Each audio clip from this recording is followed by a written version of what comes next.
so that we may post this meeting at a later time to the PA Adult Ed Resources website. Welcome back, everyone, to on our ongoing discussion of ANDE data entry. Today is going to be very similar in the ideas that we'll present to you that we had all the way back in December, which seems a lot longer than it's actually been, like a different time almost. But we're going to go through all of the items that are on the list, the to-do list for the upcoming ANDE classes that your agencies will soon be starting. And we'll also share with you some resources for the data entry and also have some time at the end for some questions. So before we really get started, I want to get into introductions. Looking at the list here, I believe you all know both Steve and myself from the eData Tech Support Project. Joining us also today is Amanda Harrison from the division. And then also joining us is Brian Matlin from West Ed. And Carolyn will also from West Ed may also be joining us here shortly this morning. And again, what we're going to talk about today is specific to the data entry component of how we'll track the data and what data will be tracked for the ANDE study. So let's get right into it with a quick review. I believe many of you were already with us in December, but in case you missed that webinar, what we're talking about this morning is an ANDE study, which stands for Adult Numeracy in the Digital Era. And it's a study that's a collaborative effort here from the folks at West Ed and with us in the adult ed system in Pennsylvania. And so classes are going to start using the ANDE materials later this month. There is a study group and a control group, but agencies have been identified, staff have been identified as to who will be using this curriculum.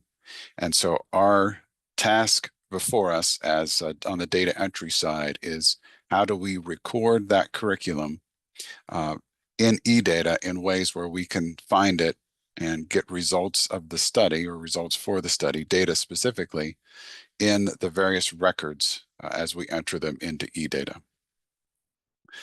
To that end, and because the whole idea here is to identify and be able to pull together data for analysis, we must put labels on different items in eData so that we can pull out the ANDE specific items, which would be the classes, the adults in those classes, and of course the staff instructors in those classes. What follows now is I'm going to go through all the different record types that you see, the class, adult, and staff, and then we'll also talk about attendance, pulling it all together. And we're going to review what were the final decisions made by West Ed input, our thoughts as far as the eData side, division input, and then also input that we had from many of you at the December meeting. So these are essentially final decisions, the final version. And there will be, so this just to emphasize the resources available to support you in the efforts of following along with entering and creating the records and the labels on those records. We will have posted this webinar recording as soon as we get it captioned and available, and that'll take the place of the recording that's currently on the PAIR website. Also, there is a document currently on the PAIR website, and I'll show you where that is at the end of the webinar today, that will have all the information you're about to see. So no need to furiously take notes or anything.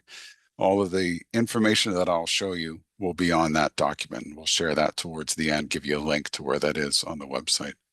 So we'll go through the preview first before we get to the document itself.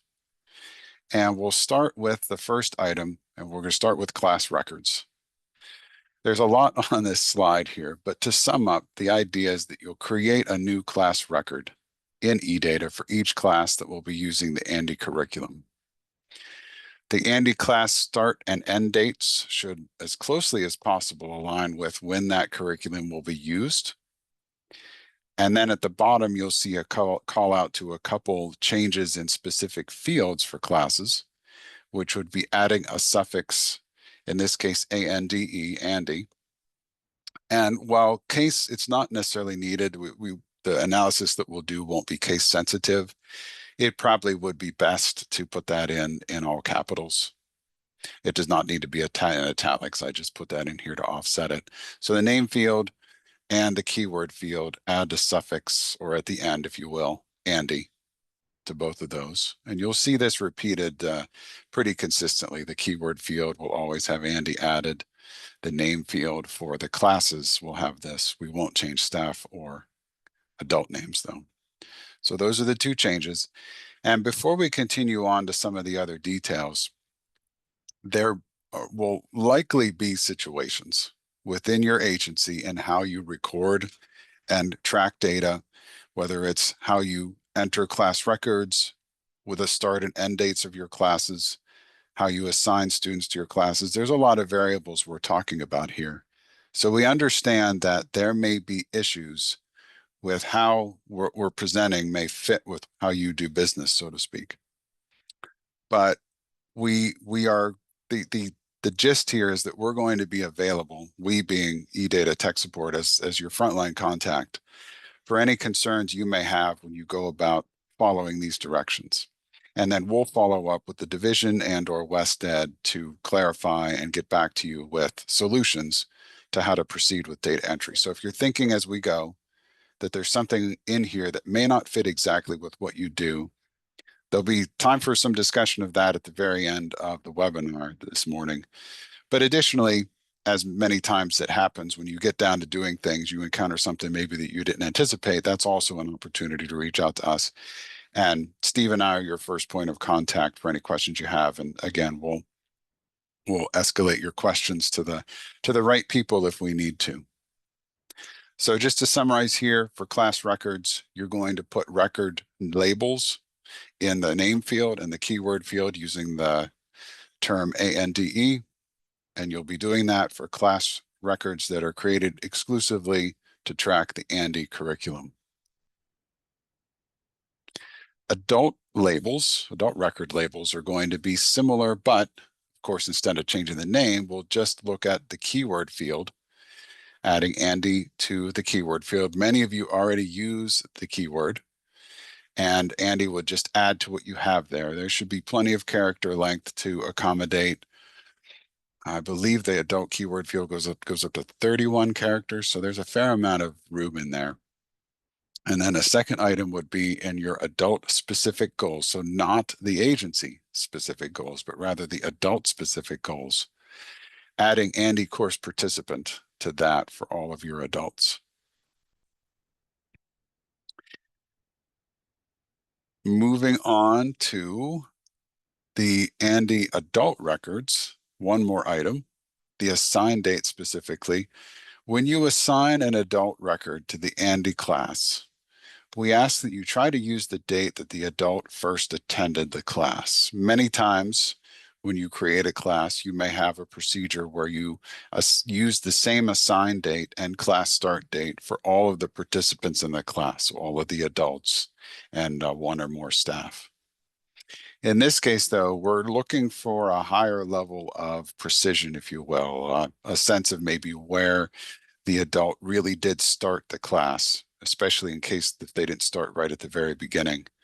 So if you could use the assign date when they first had hours in the class greater than 0, that would be just one more component that you would do in your data entry to help us navigate and find where students may have started in the list.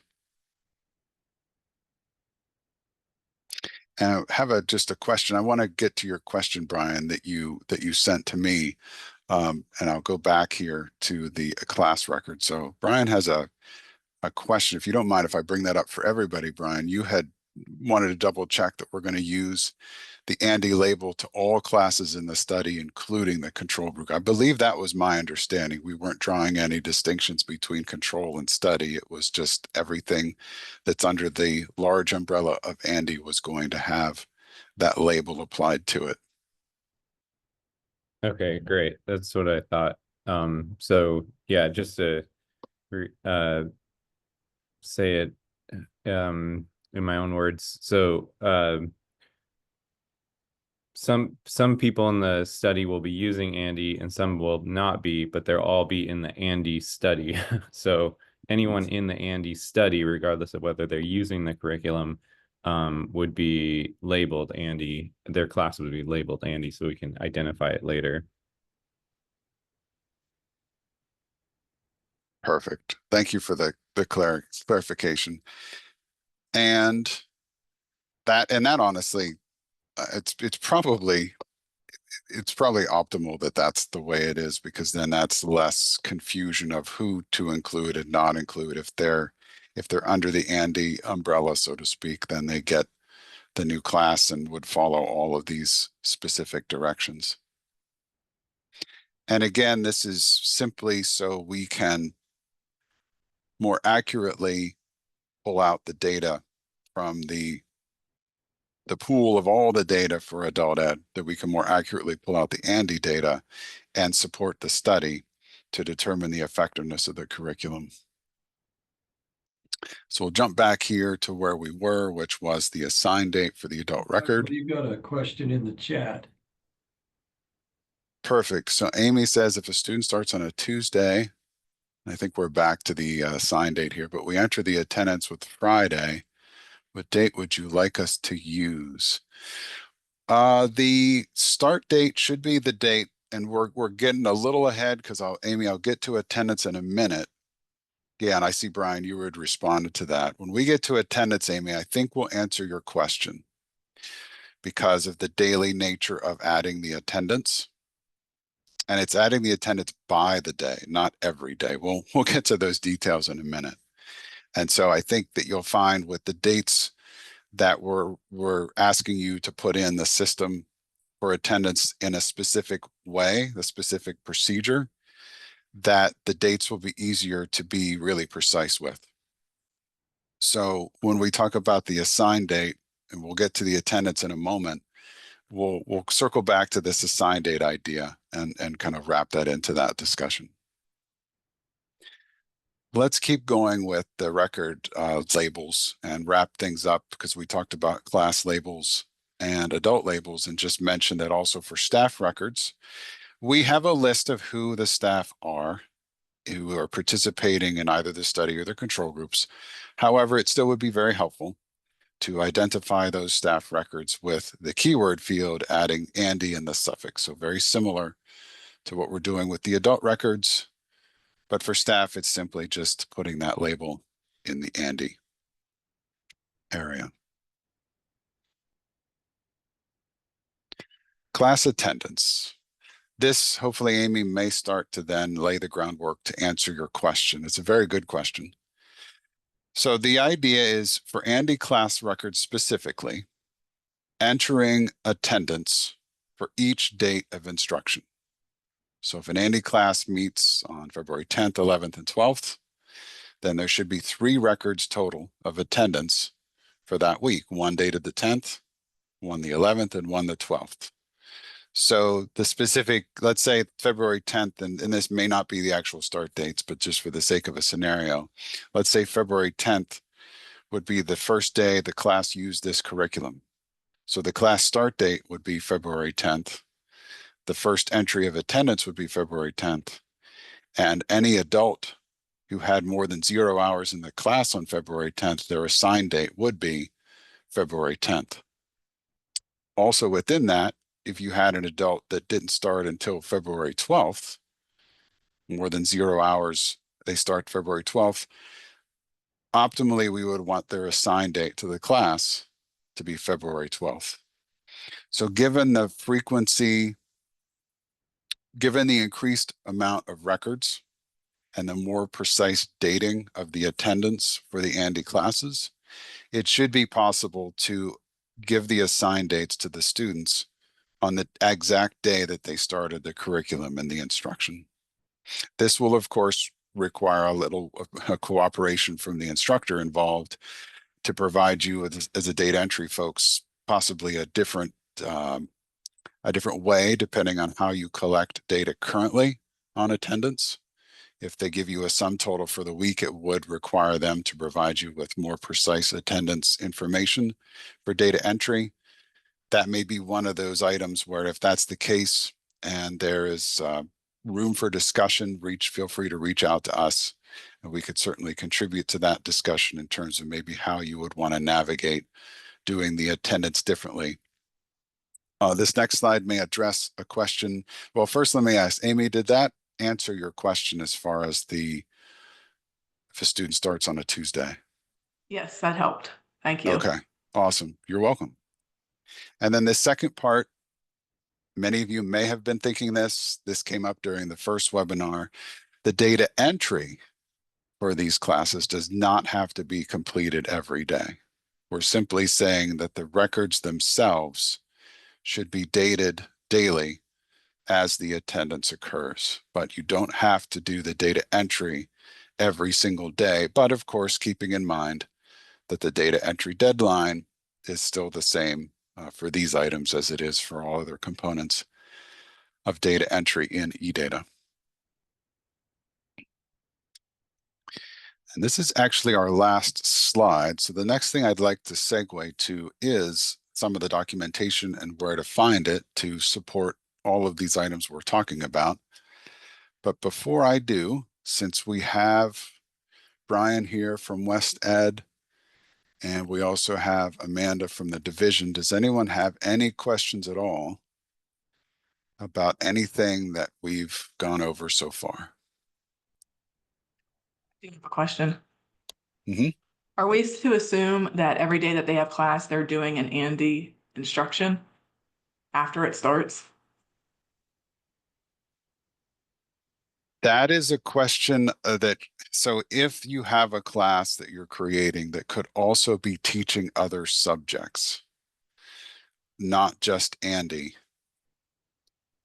at first blush, that seems like that would be require that data clarity reported to you from the instructor of what part of the day did they actually teach the ANDE instruction. Although, Brian, you had said comment, I think in the last meeting, I don't want to put words in your mouth, but I think you had a comment on that, Brian, specific to the data that you need, that as long as ANDE was part of the instruction for part of the day, that would be adequate to include that in the ANDE class. I don't know if that's possible, Brian, to put you on the spot here and have you put that in your words. Yeah, I think if they're attending the class that is participating in the ANDE study, that would be sufficient. That would count as putting it into eData as attending an ANDE class. That includes if they're taking other courses that day or doing other types of courses, classes. So does that make sense? I think we're trying to strike the balance between being having this be feasible for you all and also get as fine-grained as data as we can. So that seems like the level of the day that they attend, if ANDE is being taught, is a maybe the right grain size there. But of course we're looking for feedback from you all. So so I'm curious how that sounds to you, and if you have feedback on that. No, that makes sense. I just need to communicate. I'll have to have my instructor let me know if she doesn't teach ANDE one day. Mm-hmm. So if this is Mary, just so I can rephrase it. So if I have a class that meets twice a week, 3 hours each day, and but only a part of the class session is math, we should still put in all the attendance for both days, or just on the day math was taught, and put in all the attendance. So like if I do 2 hours of math on one day, do I put all 3 hours in ANDE, count that, or just do the 2 hours of math? Oh, I see. Down to the hour. I think if you're able to put in the time that they did ANDE, that's probably ideal. But if that's not possible, I think getting the day that they attended Get that is in. also Okay. really useful. Yeah. Okay. So yeah. So because I don't know how we differentiate between the 1 hour other stuff, like Right. when we put it into eData. So Right. okay. So but then the other day, if there was no math, we wouldn't even, that would not be marked as an ANDE Right. class Right. day. Right. So, Got it. so So yeah, so to qualify my statement earlier about grain size, it's like there's a granularity of the day that they participate in ANDE and the granularity of the hours that they participate in ANDE. I think it seems like the day is maybe something that's okay. more feasible to keep track of. So And to for the all the extent that you can attendance. do hours, Hmm. that would be great. But I think at least the day would be useful. But okay. Thank you. I have a question. Sorry, Michael, this is Lauren. No, not at all. Go ahead. So if you are wanting us, so we're in a similar situation like Mary, where we have, a class that runs twice a week, 3 hours. And potentially they might be teaching math both those days. I know in the last webinar you said if they're, having a 3 hour class and an hour and a half is ANDE and the rest of it is something else, you were okay with it just being put in as 3 hours, because otherwise, if we were breaking it down by hours, then we're almost having to have 2 separate classes for one class. Am I right, Right. Michael? Yeah, so I think, and correct me if I'm wrong, just to build on your question, Lauren, correct me if I'm wrong, Brian, but it sounds like what could be an interpretation of what you said, and I'm thinking of this in my own words, hoping that it maybe adds to the conversation, that if the answer is yes, Andy was covered in a single day, then just count all of that attendance from that day under the Andy class. If it's no, it was not covered at all during that day, then it shouldn't be counted in the Andy class. So kind of a yes, no question by the day. The getting into the weeds with the hours is not necessary. Is that a fair summation, Brian? Yeah, I think that's Okay. right. And does that then, Lauren, shed any light or further clarity to answer your question? Yes, I just think that, yeah, I'm just gonna have my teacher teach math every class, because otherwise I think we're getting really into the weeds and then we almost have to do a separate attendance. And then we're just putting a lot of work on the instructors, so to say. So I'm just trying to be as clear as possible and try to make things easier, even for my data entry too. So Right. just want to make sure that Right. I'm entering the most accurate stuff. Yeah, this is Amanda. And I think that was something, Michael, that I had, when we were having conversations afterwards in our meetings, that was one kind of quote unquote concern that I had for local programs, because, I know a lot of programs, when you have, say GED prep classes, high school equivalency prep classes, you do cover you kind of cover all of the topics every day. But I know that some programs have a class where, the same students might attend Tuesday and Thursday for 3 hours each day, but you may say, okay, Tuesday is math day and Thursday is reading and social studies day. And so for the purposes of the normally that would just be one class and you would be entering 3 out, students who attended both days all day. I mean, the whole class, you would just put in 6 hours for the week. For the purposes of the ANDE study, I think we would want to make sure that that second day, that Thursday that is never going to have the ANDE, it's almost like agencies would have to have that. There'd be like a Tuesday, like students would be in 2 classes almost.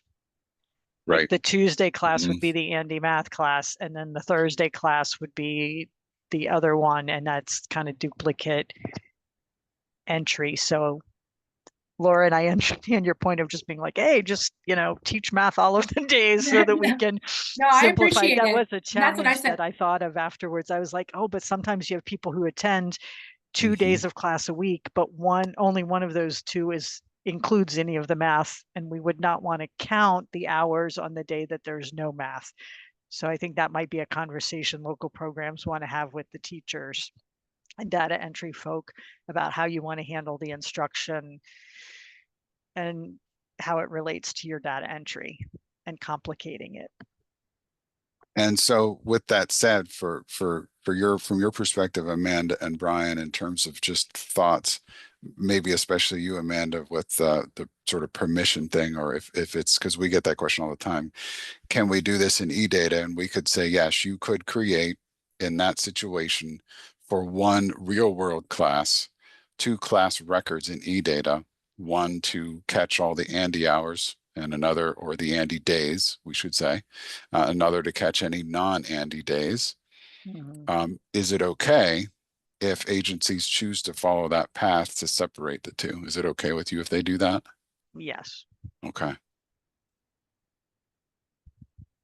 So it sounds like there's some agency choice on how to navigate that. And I think per our discussions also, Amanda, we had said that there was a possibility that depending on the agency and their current procedures, one situation might fit a little easier than the other. Right. So I have a question. What exactly are they trying to measure? Because maybe we can curb our classes and our data to actually figure out what they really need. Because if they're just, is there any improvement, then we can organize our classes a certain way. But if they need specific data, I guess that's where I think everyone's trying to figure out what are they trying to measure and what is the actual purpose of the ANDE project so that it can be actually useful for them and not just we did it. Does that make sense? Sure. Do you want to field that one, Brian, just in terms of the purpose part, at least? Yeah, well, there's the purpose of the study, which is really to understand the extent to which the ANDE course helps students in a variety of ways. And so we're interested in that question broadly.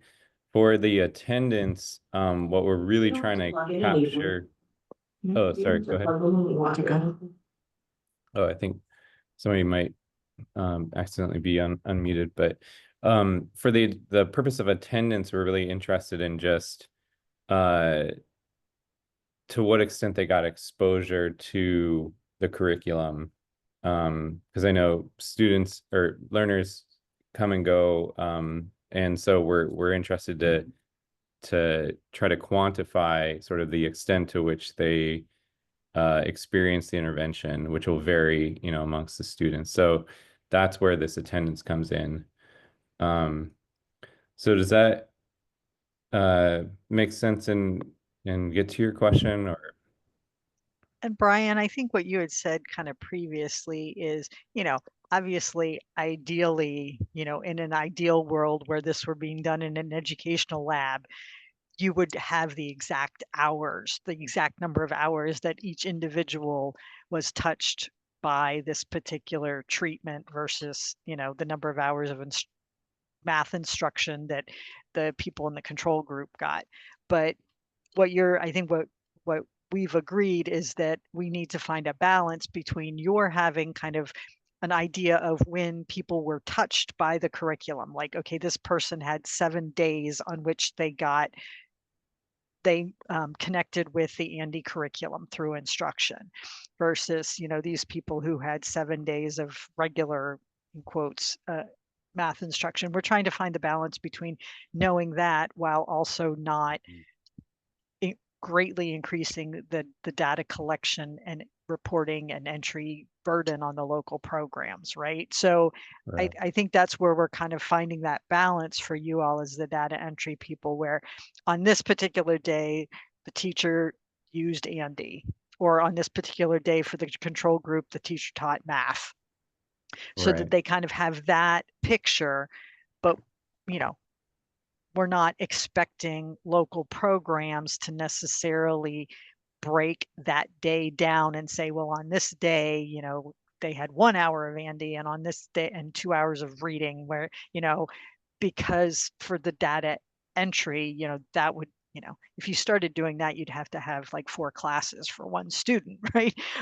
So I think that's the balance we're trying to find, is getting as granular as possible for ANDE, which where we're focusing on the days that the dates that the individuals with ANDE or with math, versus not getting down to the very specific hours. I don't know if that was coherent at all or not. No, yeah, that's a good qualification. And yeah, we I don't know if this helps too, but we call it like dosage, or so how much exposure do the learner get to the intervention? Because at the end of the day, if we see, let's say they improve on their math knowledge or other outcomes, we want to be able to attribute that to, or determine whether it was attributed to the any intervention. And so having that dosage information, or the attendance information, more specifically in this context, is useful for that goal.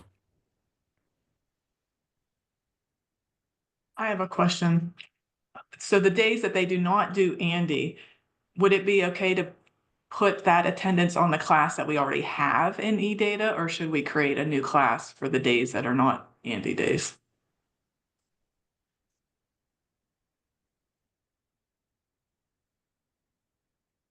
I think what we're asking for is the only thing that needs to be separated out into its own distinct record is hours related to the ANDE curriculum. And kind of as Brian has mentioned and Amanda mentioned too, that largely means the days where ANDE was taught in the class. Everything else could, and this depends specifically on how your agency is tracking. If this is a class that's going to be starting a new session, maybe you would have already created a class. And so we're thinking in that situation, creating an additional class record for tracking of the ANDE days. Or if you have an ongoing class, let's say an open enrollment class that's been in session since the beginning of the year, additionally, that would also be creating an additional class record for that group of students and staff to track the ANDE days. Amanda, did you want to chime in on anything further with that? Yeah, and I think, and I'm sorry, I'm not sure who asked the question, but I think you were saying, so Amy. for example, Amy, so you were saying like you'll create like a new ANDE class, but maybe somebody's been in the class since October and they're continuing it, they're, and you already have a class and you're just going to put the non-ANDE days in that class that already exists, that they have hours from prior to this month. I'm okay with that. Yeah. And again, I wasn't particularly coherent, but yeah, that makes sense. So they're already assigned to a class. You're already putting the hours in there. If you continue to put the hours for days that they are not ANDE, they're not getting ANDE, yes, that's fine. Thank you. Okay, I'm going to ask my question sort of a different way. So I asked the question just before. So basically, I'm getting that this is an observation of the exposure to the ANDE program and not specifically the improvement versus the it's not how the program is working, it's the exposure to the program. Well, it's my understanding, Rachel, that it's both. By being able to identify the adults and the staff and the combination of those group folks in the classes with ANDE curriculum, and then evaluating other student outcomes that you're already tracking, there's no impact on those simply because you're already doing the tracking of assessments, educational gains, even scale score gains within an assessment, post-test, that type of thing. Since those are already being tracked as part of what you do on a routine basis, those outcomes could be used in collaboration with what we're asking in terms of the hours and exposure to at dosage, as Brian put it, to figure that out. I don't know, Brian, if you want to get any particulars with that, but my understanding is that's how you'll determine the dosage leading to the potential benefits. Okay, so I just wanted to know like how in-depth the study was going to be, or if it was just kind of a preliminary checking, or is it like I need deep data? And so I'm getting, it's the first one, the preliminary. Is this impacting our program? Do we see improvement? And then do we want to move forward and make it so that we can track the differences between the way we teach? I think from the data entry perspective, Rachel, it's really just going to be the tracking of the hours separately. Any sort of analysis of benefit will come from West Ed, and then we'll all be part of the audience for that to see their findings and hear from them what they think. So really, it's just good, accurate, consistent data collection here is what's going to be necessary to help inform the study. And then the study results will happen later without our efforts. That's where West Ed comes in with their expertise to analyze all of the data. So in terms of your world, Rachel, day-to-day data quality specialist, it's really just it's really entering the data in the specific way we're outlining, and not a lot of complexity, honestly, beyond that. That's on West Ed's side of things. I don't know if Brian or anybody else, if you want to add to that. Yeah, I think that's right. We are interested in, understanding more of a deep dive of, how the intervention was, or the ANDE course was implemented, and we'll be measuring student outcomes, but we'll be doing that with some of our own measures that we're administering, surveys and things like that. And then also using the data that eData already provides. So kind of triangulating multiple sources. So yeah, I think the reason why we're having this webinar is just for this attendance variable, because it's slightly different than how data is typically inputted in the eData system. There were a couple questions. It looks like someone has a question in the chat. In the chat, I just want to clarify if a class that has been running this year will now be participating in the ANDE study, we will need to create a new class in eData. And the answer is yes, for the ANDE portion at least. They can, you could go ahead and just create a completely new class if you think you're going to be covering ANDE every day. In the example that someone else gave, where they may do 1 day a week ANDE, and then the other one is other topics, you could just create a new class for the ANDE portion and continue entering attendance for, say, the reading portion in another class. I think we're flexible there, right, Michael? Yes, that as far as an approach in eData, that sounds like that's definitely an option. And what I'll add to the questions in the chat, because it sounds like, Janet, you had that question that Amanda just read, and Amy and Rachel, you had some questions about classes too. If it would help, so we'll share the documentation for this process here in a moment. And if it would help too, I will certainly offer that if anybody is your gears are turning, you're thinking, how am I going to incorporate this into what we already do as an agency with tracking our classes? If you want the reassurance of setting some things up or coming up with a concept or idea of, I think I understand now, and here's how I'm going to do it, you want to kind of have a sounding board for that and give us a call, or even schedule a Zoom so we could share screen and kind of see what you're organizing. Totally happy to do that with any and all of you, in terms of the reassurance that you might want, that you just want to make sure that you are understanding and having everything set up. We can totally work with you on that. Look at your specific situation, look at your class structures and records already in eData. So if there's any assistance you would need beyond the webinar today, if you're feeling like your questions are answered, but the application part is a little muddy, feel free to reach out. That's the component where we're happy to jump in. And if you ask us a question that I'm not able to ask, or actually rather answer, then I can refer back to Amanda, Brian, Carolyn, and get the answers that we need.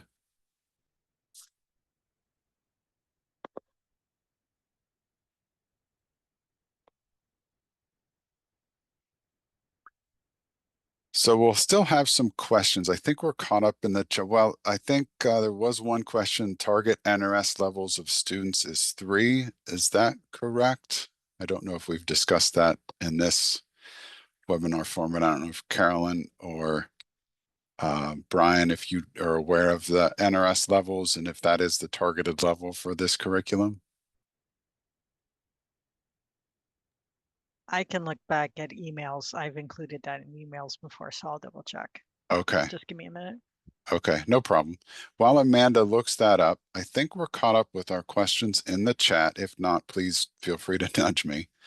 I'm going to go ahead and move forward with getting the screen share for items here to a different spot. So now I can share with you all the resources that we've been mentioning here as we've been discussing this morning. So Amanda's going to look that up. And while she's doing that, this is the PA Adult Ed Resources website that you all likely know and love. And you probably know this site very well, but just in case, I'll go ahead and put the link in the chat.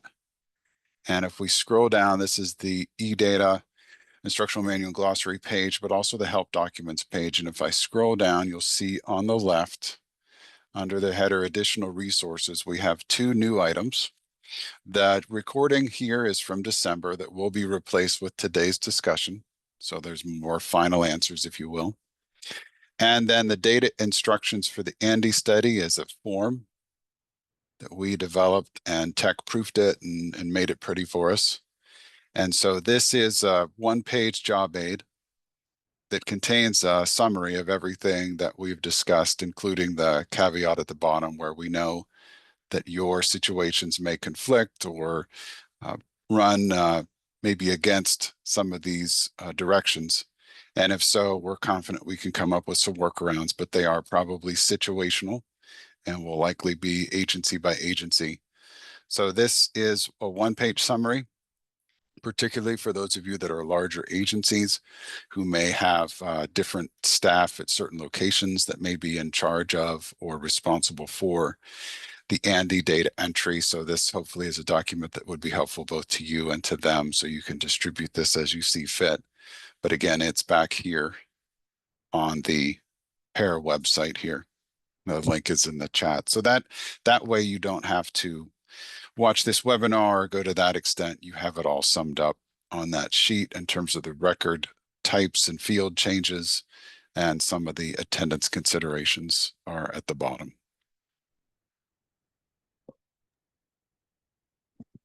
And it looks like yeah, we got an answer.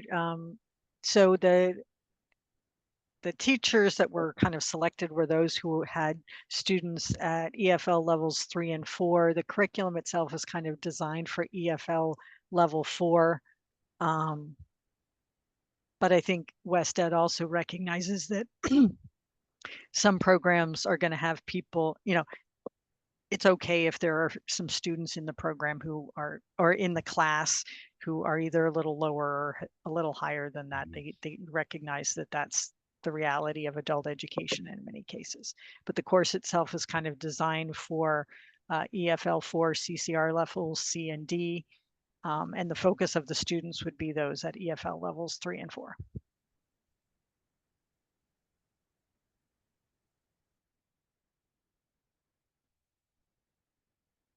Okay, thank you, Amanda. I think that catches us up with all of our questions in the chat. And we know, as we've emphasized multiple times, that there will be questions, things that may be thought of later after you've all had a chance to digest all of the information from this morning. And also once you get information coming in for the instructors that are beginning to use the curriculum. So don't hesitate to reach out to us. We'll try to be as responsive as we can be, as always, and we'll refer back to folks if we need external support on answers. A big shout out to also, thank you all in advance for all of your extra efforts in helping us with this study.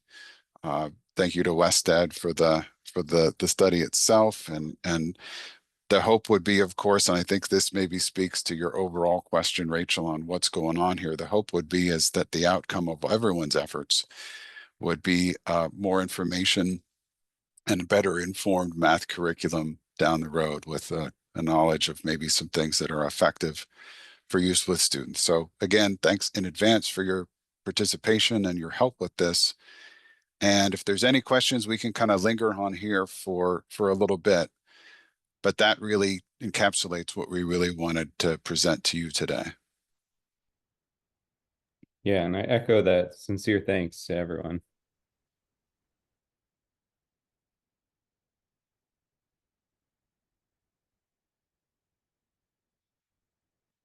All right. Well, Me thanks, too. Westad. Thanks, Brian and Carolyn, for being here. And Amanda, I'm sorry, did you have one other thing you wanted to say?